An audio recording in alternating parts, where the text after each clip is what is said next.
ओम साईं राम। बाबा कहते हैं, मेरे प्यारे बच्चे कैसे हो और कैसा रहा आज का दिन। आज किसी की बात तुम्हें बहुत दुख पहुंचाई और उसकी बात को लेकर दिन भर बैठे रहे, रोते रहे। और जानता हूँ किसी को संभालने की कोशिश कर रहे हो, सही रास्ता दिखाने की कोशिश कर रहे हो, वही तुम्हें दुख पहुंचा रहा है और उसकी बातें ही तुम्हें दुख पहुंचा रही हैं। लेकिन ऐसा नहीं कि तुम पूजा से दूर चले जाओ। जानता हूँ तुम चाहते हो कि वो भी तुम्हारे ही रास्ते पर चले, मेरे पास बैठे, उदी का सेवन करे। लेकिन समय के साथ सब सही होगा, धीरे धीरे होगा। ऐसा नहीं कि तुरंत तुम बोलो और वो चीज़ हो जाए। ये सब चीज़ें जीवन में हो रही हैं और तुम जो कुछ करना चाहते हो ना, कि धार्मिक स्थल पे जाना चाहते हो या कुछ धार्मिक कार्यक्रम करना चाहते हो और मन में तुम्हारी सोच बहुत दिन से चल रही है, जहाँ जाना चाहते हो जा पाओगे। और हो सकता है कि तुम शिरडी भी आ जाओ, क्योंकि शिरडी के लिए भी तुम बहुत परेशान हो ना, बार बार बोल रहे हो। तो आज ये सब मन में विचार चल ही रहे हैं ना कि कहीं ऐसा हो जाए, कहीं जाके आऊँ या दर्शन करके आऊँ बाबा के, तो ज़रूर तुम जल्दी आ पाओगे या जहाँ जाना चाहते हो वहाँ जा पाओगे। और किसी धार्मिक स्थल के लिए बहुत दिन से बोला हुआ है तुमने और वो वहाँ नहीं जा पा रहे हो, वो भी जा सकते हो। कुछ भी हो सकता है। मैंने कहा ना कि जो तुम्हारे मन में विचार आते हैं ना, वो कार्य पूर्ण होने के लिए ही आते हैं। हाँ, कभी कभी चीज़ें ऐसी तुम्हारे जीवन में चल ही रही हैं कि तुम ना चाह करके भी वो काम हो जाते हैं, वैसा हो जाता है और तुम कहते हो कि ऐसा मैं नहीं बोलना चाहता था लेकिन ये हो गया, मैं ऐसा नहीं करना चाहता था लेकिन हो गया।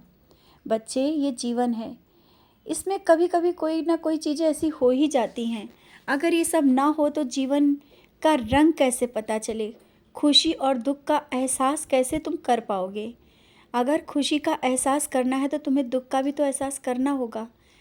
तो आज यही सब बातें तुम्हारे मन में चलीं, तुमने ना चाह करके भी कुछ ऐसी बातें किसी को कही या उसने तुम्हें कही और बात थोड़ी सी होकर के वो बड़ी हो गई और मन तुम्हारा दुखी हो गया।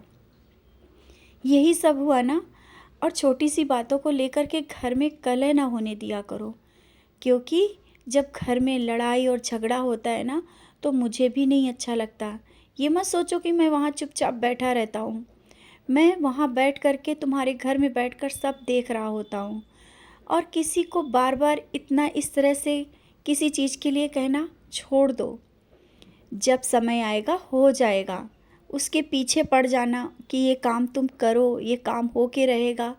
बच्चे, किसी के कहने से कुछ नहीं होता है। जब जो समय होता है ना, तभी होता है और ऐसा ही होगा। समय आने तो हो जाएगा। इस पे घर पे कलह करना, कोई बात को बार बार कहना, घर में चिड़चिड़ाहट होना, एक दूसरे की बातों को गलत ढंग से समझना, जबकि नहीं चाहते हो, ना ही कोई चाहता है, ना ही तुम चाहते हो कि घर में छोटी छोटी बातों को लेकर बहस हो, लेकिन हो जाती है। कारण है कि सब अपनी बात को सही साबित करना चाह रहे हो। समझ रहे हो ना। तो तुम मेरे बच्चे हो, जहाँ तक हो सके अगर कोई नहीं समझ रहा है शांत हो जाओ, धीरे धीरे समझ में आ जाएगा। और अच्छा ही गया दिन। थोड़ी पल के लिए तुम्हारे मन में बहुत एक खुशी का एहसास हुआ, अच्छा लगा, तुम्हें लगा कि आज का दिन तो बहुत अच्छा है।